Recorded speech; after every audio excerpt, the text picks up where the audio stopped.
Hello everyone and welcome back to either channel. I hope all of you are enjoying your coding tutorial. So here I am again with a new topic on C++ and today's topic is compound data type. We will see this topic and cover some example regarding the topic. So let us start this topic, but before that let us see what the motivational quote for today is. So here is the motivational quote on your screen and getting inspired by it, let us start the today's topic.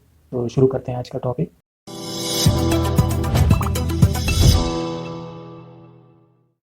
So let us see what compound data types are. Alright. So in C++, a compound data type refers to a data type that is composed of multiple individual elements. Okay. So compound data type, they are made up of multiple individual elements, and these elements can be of different data types and are grouped together to form a single unit. So from the theory, we can understand what compound data types are. They are multiple elements with different data types. So when we combine different data types, elements like int, float, char all together and form a single unit, then they are called as compound data type. Now let us see different forms of compound data types. So different type of compound data types in C++ are arrays, then structure, then unions, then classes, and now we will discuss them one by one. So now let us see what an array is. An array is a collection of elements, okay, of the same data type. So array consists of elements which are of same data type. So if it's int data type, then it will have 1 2 3 4 like this elements, and if it is character type, then it will have A B C D E F like this type of data. Okay, now elements in an array are stored in contiguous memory location. So the elements which are stored in array, they are one after another like this. So 1 2 3 4 and 5, they are stored in memory one after another. Now the question is, what is contiguous memory location? So now let us see that also. Suppose you have an array int number 5.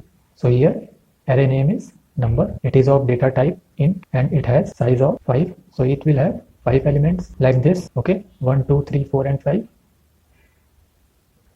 Then in memory, suppose element 1 has memory location of 2000. Now we all know int is of 4 bytes. So the next memory location will be at 2004.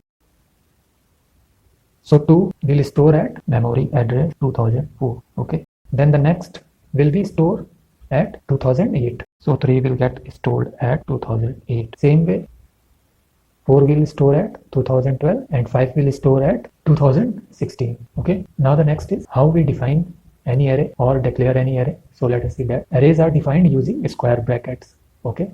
So we use square bracket and can store a fixed number of elements. Okay, like this. So this is our data type. This is the name of array.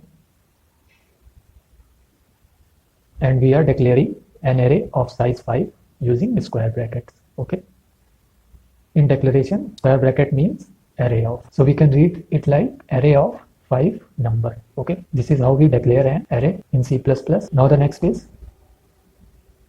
all arrays have 0 as their lower bound. Now what is lower bound? So when we say int number 5, okay, it means the size of array is 5 and it will store 5 elements like this, 10, 20, 30, 40 and 50. But when you count the numbers, you start from 0 index.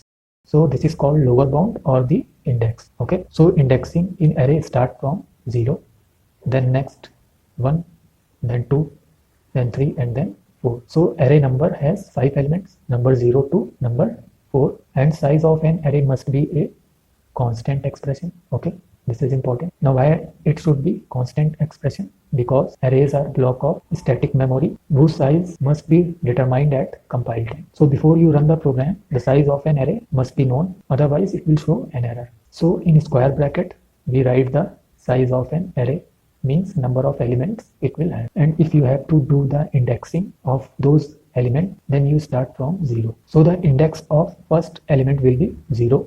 Okay, index of second element will be 1, index of third element will be 2, index of fourth element will be 3, and index of fifth element will be 4. And this is helpful when we have to access the elements in an array. Now the next is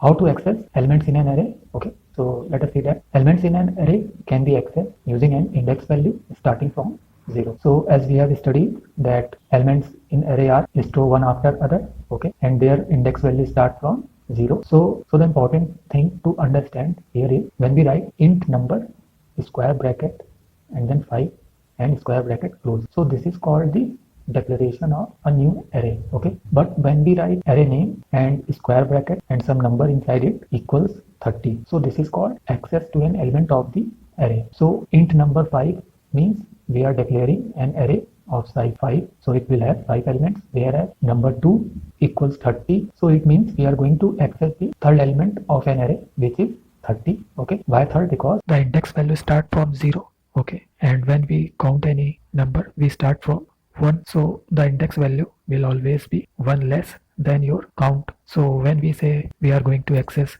the third digit or an element of an array, it means the index value will be 2. Alright, so this is the difference between two square brackets. Now the next is initializing arrays. So how do we initialize array? We do it like this: data type, okay, then name of array, then the size of array, number of elements it will have, then equal sign, then curly brace open and list of element, and then curly brace close semicolon. You can do it like this, and you can also do it like this without equal sign. So in C++11 we can initialize arrays like this also. And if suppose we have int num array 5 equals, and we write it like this, empty array, then by default it will have 0 like this for 5 places. Okay, this is the case when we initialize an empty array. In that case it will put 0 in the memory block. So this is how we initialize arrays. So this was the basic concept of an array. What is an array and how do we initialize an array, and how do we access array values using indexing. So in the next tutorial we will cover an array more deeply. Till then, goodbye and thank you.